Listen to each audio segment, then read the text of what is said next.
दरभंगा। दरभंगा भारतीय राज्य बिहार के उत्तरी भाग में स्थित एक शहर है। यह राज्य की राजधानी पटना से लगभग 140 किलोमीटर उत्तर पूर्व में स्थित है।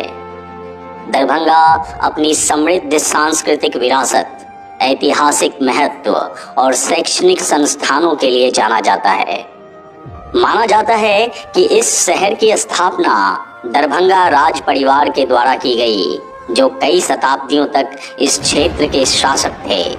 इसमें कई ऐतिहासिक स्थल हैं, जैसे कि राजयुग के महल, मंदिर और संग्रहालय, जो पूरे देश के पर्यटकों को आकर्षित करते हैं। इस क्षेत्र को शुरू में मिथिला के नाम से जाना जाता था और यहाँ विदेही वंश का शासन था, जिसका उल्लेख हिंदू महाकाव्य रामायण में मिलता है। मध्ययुगीन काल के दौरान यह क्षेत्र मुगलों, बंगाल के नवाबों और अंग्रेजों सहित विभिन्न राजवंशों के नियंत्रण में आ गया। मिथिला उत्तरी बिहार का एक ऐतिहासिक क्षेत्र है, जिसमें दरभंगा शहर भी शामिल है। यह अपनी कला, संगीत और साहित्य सहित अपनी समृद्ध सांस्कृतिक विरासत के लिए जाना जाता है। 18वीं शताब्दी में इस क्षेत्र पर खांडवाला राजवंश का शासन था, जिसने दरभंगा में अपनी राजधानी स्थापित की। राजवंश कला, साहित्य और संस्कृति के संरक्षण के लिए भी जाना गया और इस क्षेत्र के विकास में इन्होंने महत्वपूर्ण योगदान दिया। दरभंगा महाराज एक उपाधि है, जिसका उपयोग खांडवाला राजवंश के द्वारा किया गया। इन्होंने 16वीं शताब्दी से लेकर 1947 तक इस क्षेत्र पर शासन किया। औपनिवेशिक युग के दौरान दरभंगा बंगाल प्रेसिडेंसी का हिस्सा बना और शिक्षा और संस्कृति का एक प्रमुख केंद्र बना।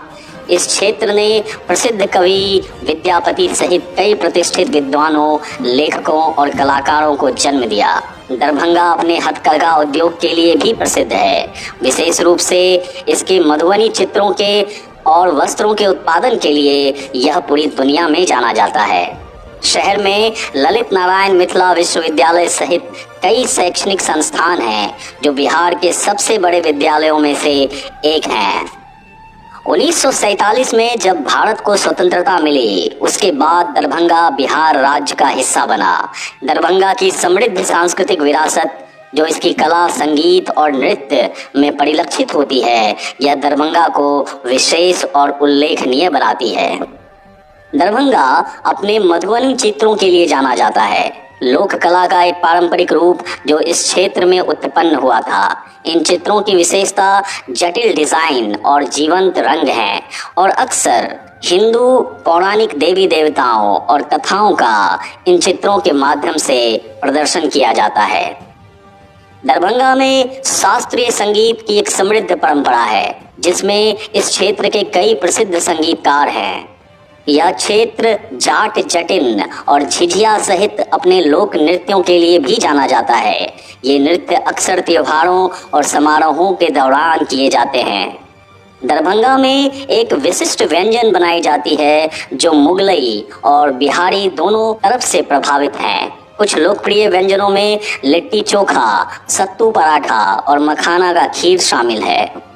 इस क्षेत्र में साल भर कई त्योहार मनाए जाते हैं, जिनमें छठ पूजा, दशहरा, होली और दिवाली प्रमुख त्योहार हैं। इन त्योहारों को रंगीन जुलूसों, संगीत, नृत्य और दावतों के द्वारा मनाया जाता है। दरभंगा में बना राजनगर पैलेस शहर से तकरीबन 25 किलोमीटर दूर राजनगर में स्थित है। यह एक ऐतिहासिक महल है, जिसका निर्माण 18वीं शताब्दी में खांडवाला राजवंश के महाराजाधिराज कामेश्वर सिंह ने करवाया और यह अपनी प्रभावशाली वास्तुकला और सुंदर बगीचों के लिए जाना जाता है। काली मंदिर दरभंगा शहर में स्थित है और यह एक प्रसिद्ध मंदिर है, जो हिंदू देवी काली को विशेष रूप से पूजा जाता है और काली पूजा के त्योहार के दौरान अपने रंगारंग उत्सवों के लिए पूरे इलाके में विख्यात है। कुल मिलाकर दरभंगा की सांस्कृतिक परंपरा और आधुनिकता का एक जीवंत और रंगीन मिश्रण हमें देखने को मिलता है और वर्तमान समय में यह शहर और विकसित हो रहा है। मैं बिहार हूँ।